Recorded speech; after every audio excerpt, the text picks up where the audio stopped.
Je m'appelle Marianne, j'ai 23 ans. Je m'appelle Simon, j'ai 25 ans, je viens de Belgique.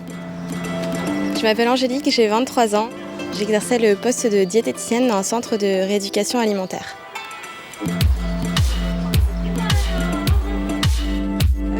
Et depuis que je suis petit, je m'intéresse à tout ce qui est protection de l'environnement.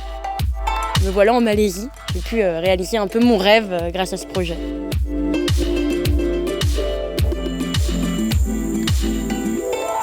J'avais envie de découvrir la problématique de l'huile de palme par moi-même. Moi, à la base, je connaissais pas du tout. Je suis allée chercher un peu sur Internet, j'ai lu comme tout le monde beaucoup d'idées reçues.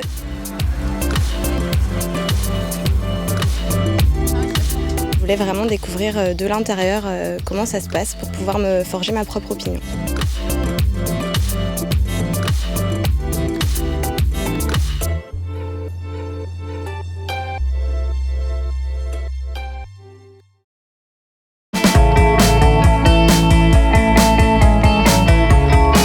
Marianne is visiting her first palm oil plantation. The manager, Ayazi Saleh, takes her on a tour and shows her the palm fruit used to make palm oil. Oh, it's done. Whoa! Okay, this is the bunch. The bunch, yes. Yeah, this number of fruits on one bunch. Yeah, this is the sample of it. Okay. And is it heavy? It is about 5 kgs. I'll try to take it. Oh yes, it's quite heavy, but not too heavy. Okay. Just to share with you, I'm going to cut this one. Okay. Oh, okay. Okay. Okay. Okay, this is the mesocarp area. The mesocarp area. Yeah, the yellow color is the yellow. mesocarp. Where you The flesh, right? When you press this one, you will get the oil. This is oil, right? Yeah, this is the palm oil. Oh, but it's still like crude palm oil. It's Yeah, very this is solid. crude palm oil. Okay. You want to try? Okay, like that. Like that. But I will never manage. Ah no! C'est super dur. It's very hard. It's very hard, yeah. I understand why they have to be trained for 3 months. On your estate, there are lots of palm trees. How many hectares do you have? Okay, I have 2,225 hectares. In the same palm, we will attending the same palm every 8 days. Every 8 days you come and you harvest it, right? Yes, right. Okay, so, and means the trees that are all the time producing fruits? All the time producing fruits. All the time? Yes. Ah, because there are no seasons here. This is why, right? Yes. Ah. In 1 month, we will come back to the same palm 3 times.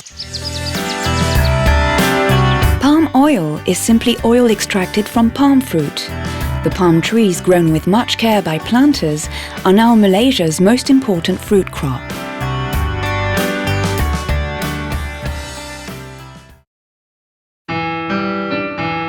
Protecting biodiversity in Malaysia requires a lot of effort. Because the Malaysian government wants to encourage animals to return to their natural habitat, it has set up care and rehabilitation centres, such as this orangutan sanctuary in Sepilok. Simon meets up with Dr. Laura Benedict, a vet who cares for endangered animals in Sabah, Borneo, and spends some quality time with its most famous residents. So this is Bidu Bidu. Bidou Bidou. Bidu Bidu is It's very cute. How old is he? entering 3 years old this year. So what is this place actually? This is a training site where they learn how to climb, build their muscle mass so they are ready to go back to the wild. So what proportion of orangutan do you save approximately? In Sabah, we have about 11 to 13,000 of orangutans in the wild. Yeah. After 50 years of establishment, we already received about 700 orangutans to the 700? yes, Wow. to the rehab center. And yes, out of that 700, about 81% undergo rehabilitation program. So where are you leading me now? Now we are going to the feeding platform where we'll try to supplement feed for the wild orangutan. You guys are lucky enough. Yeah, you are lucky. There's a baby that are born wild. Oh my God, see the baby, oh my. So for example here, if you see this orangutan on our right, Yeah. she is called Clennon. Clennon is 21 years old. She actually born from a rehabilitated mother. Yeah. She born in the wild. Now she's old enough to give birth to another orangutan. And that's actually show how successful our rehabilitation work is. So this is actually the living proof. The baby is the second generation of the orangutan that are born here in the forest. Yes. Malaysia has other rehabilitation centres, including one in Sarawak.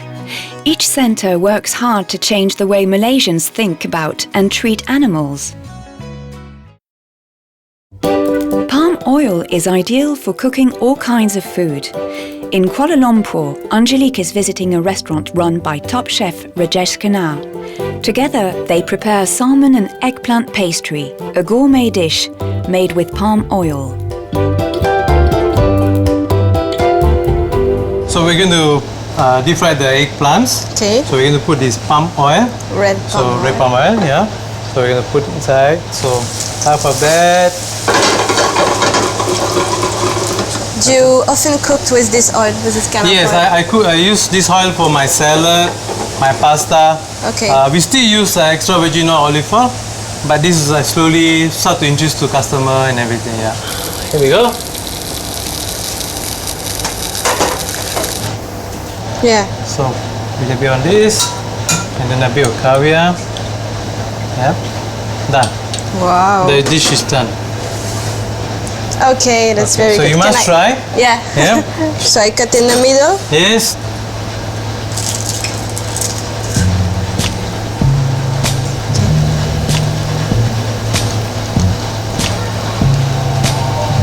So good. Thank you. Angelique joins Marianne at a night market where they try traditional Malaysian food. Et ça, c'est trop bon. Tu te rappelles des espèces de nouilles avec les pousses de soja, des petits légumes et des crevettes. Et les crevettes. Et ça, je crois que c'était ce que j'avais mangé une fois à un resto que j'avais avalé le truc. C'était vraiment trop bon. Have you tasted? Have you ever eaten? First time, okay. Là, c'est l'huile de palme, là. Non? C'est pas ça? Hello. What kind of oil is it? It's cooking oil. Yeah, but which oil means palm oil? Yeah, palm oil. Okay. And what is it? This? This is pagoda. Pagoda mixed from the flour, from the kacang flour. From flour. Yeah. And then you put it in oil directly? Yeah. Put all the vegetable side mix, then you put it on. Okay. Palm oil plays a big part in Malaysian cooking, and you can find it on every street corner and in every dish. Peut-être qu'on se goûte ça quand même. Ouais, on peut tester. Ça a l'air de valoir le détour. Hein. How much is it for one? 2 ringgit 50 cents. What is its name? Apam balik. Apam balik. I'm from Malaysia. Apam balik. It's typically Malaysian, right? Yeah. Typically Malaysian. Thank you. Thank you. On goûte? Essaye. Alors, ça ressemble vraiment à nos crêpes à nous. Hein. Purée. Ah ouais, c'est vachement bon.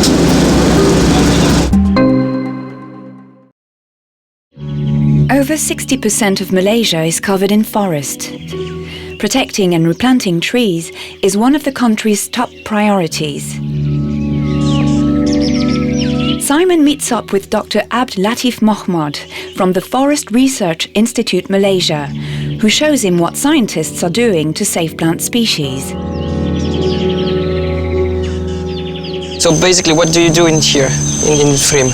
This is what we call nursery, where we have inside here for time being we have more than 200 species type of tree, and we bring the seed from the forest, put into the poly bag, and make it grow. Or if the species is not easy to reproduce, we have to send it to the tissue culture lab. Okay. Where we can produce the same quality of planting material from one tree. Okay? Yes. And how is this forest called? This is what we call primary forest. It's a virgin forest, no activity, no cutting. This one? No cutting at all. Yes, but it's man-made. Man-made. So it's not primary forest. I know, but comparatively, if you go to the forest, you look at the forest exactly like Prim. Yes. That's considered primary forest. Can all palm and natural forests live in harmony here and now in Malaysia. If you have a good practice system on the forest, you can do almost everything with other activities that you want. Don't sacrifice forest for the sake of something else. But you can always blend these two activities together to make sure your biodiversity index there, your biodiversity is still there, is still good, still intact, and you have source of income for the people. Malaysia is cracking down on illegal logging and replanting thousands of trees. Now tropical forests and oil palm groves can grow side by side.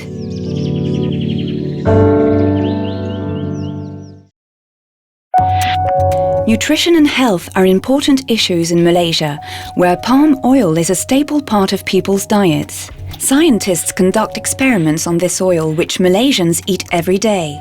Angelique meets up with Dr. Sherilyn at Penang University of Science. I'm walking about palm oil, and I would like to know the component of this oil. Can you explain me, please? Yeah, of course. Palm oil is consisted of 50% of saturated fat, and another 50% of unsaturated fat.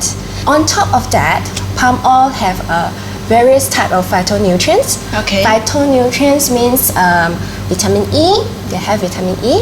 Beta-carotenes, which is the precursor of vitamin A. What we here are interested in the vitamin E tocotrienols. So where is this oil from? From the supermarket. Really? Yes. Okay. So put in the samples. Okay. Slot it in here. Okay. Then we'll run the analysis. This is the results that we have got for palm oil. So can you explain? There is three peaks like this.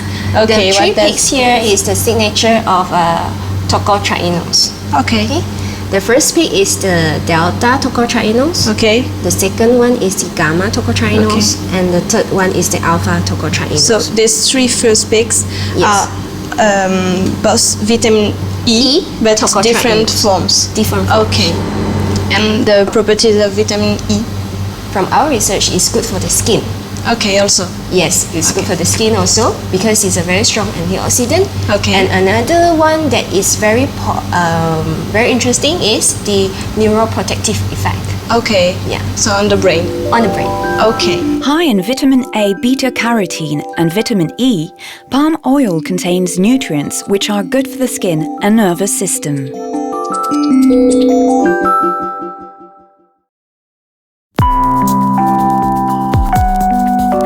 Palm oil producers try to meet the needs of workers living on palm oil plantations or near production plants.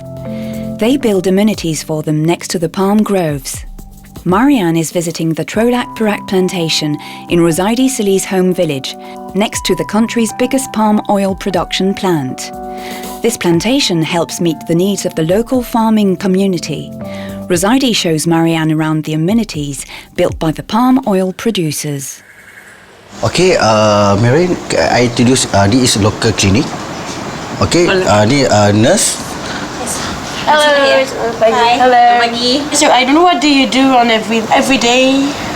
Yes, every day I'm here with my friend, check up for people in this Felda Utara lah, for give help education, check up for mom for pregnancy, for babies, and then for vaccination every day. Simple thing we can manage here, and then we got another big one clinic, got MAs, doctor, lab from 8 kilometers from here. Nice to work here, and then for the village, very.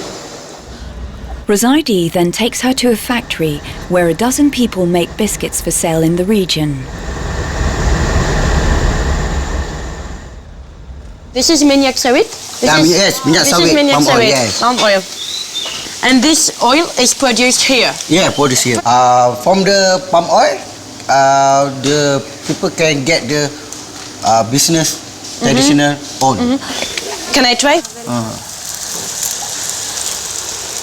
Okay. Bagus. Good, bagus. So Marianne, this is my school.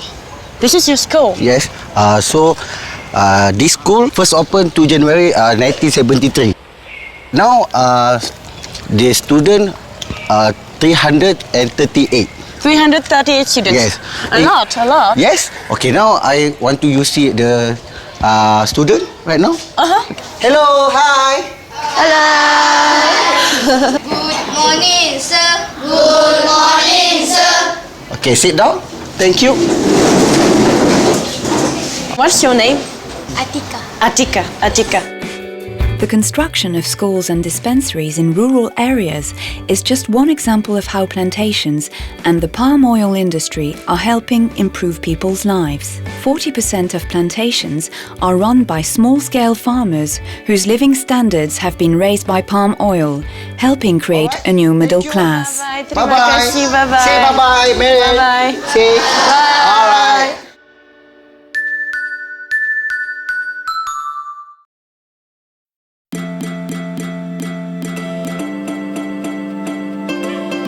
En arrivant ici, je me suis rendu compte que les Malaisiens consommaient énormément d'huile de palme. C'est une huile qui tient très bien en friture, c'est une huile qui va ne pas donner de goût aux aliments cuisinés, donc c'est très neutre, ce qui fait qu'ils peuvent tout faire avec. Comme ma grand-mère vivait de son foie gras il y a 70 ans, et ben eux, ils vivent de leurs 8 hectares de palmiers. J'ai rencontré des gens très impliqués dans la protection de l'environnement. Il y a des systèmes qui se mettent en place pour faciliter la protection de la biodiversité. Je ne pensais pas du tout qu'il y avait autant d'études qui étaient menées par rapport aux propriétés de cette huile. Donc ça prouve bien qu'ils vont au-delà de la production et du fait de vouloir faire consommer les gens. C'est vraiment aussi pour montrer qu'il y a un intérêt au niveau sanitaire. Tout en continuant à produire de l'huile de palme, ils sont tout doucement en train de se rendre compte qu'il est temps de faire attention à leurs émissions de gaz à effet de serre, à la protection de la biodiversité. J'avais une vision un peu de l'huile de palme, je savais pas trop ce que c'était. Pour moi, c'était un truc pas cher, fait par des grands industriels. Pas tant que ça aide des gens simples à vivre.